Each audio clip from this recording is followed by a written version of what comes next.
بہت ہی ضروری اور اہم ہے، جس کا جاننا سب کے لیے ضروری ہے۔ تو علامہ صاحب سے پوچھتے ہیں کہ علامہ صاحب آپ ہمیں یہ بتائیں کہ کچھ لوگوں کی قربانی ضائع بھی ہو جاتی ہے، اور ضائع ہونے کے کیا اسباب ہیں، کیا ہوگا؟ میں رہنمائی فرمائیں۔ جی یوسف بھائی، آپ نے بہت ہی خوبصورت سوال پوچھا کہ ایک کی وجہ سے اگر قربانی ضائع ہو جائے تو بندے کو اس چیز کا خیال رکھنا چاہیے کہ میں نے جو حصہ بنایا ہے قربانی کا، 7 حصے ہیں، 6 حصے اس کے مکمل ہو گئے، 6 بندے مل گئے اور ایک حصہ باقی تھا۔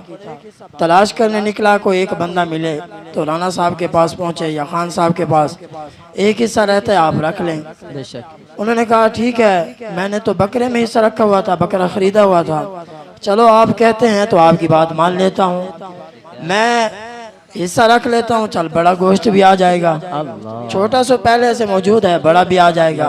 اس نے کہا بھئی ٹھیک ہے، میں بھی حصہ رکھ لیتا ہوں۔ اس نے حصہ رکھ لیا، اور یہاں پر حضور کا فرمان ہے نیت المؤمن خیر من عملہ، مومن کی نیت اس کے عمل سے بہتر ہے۔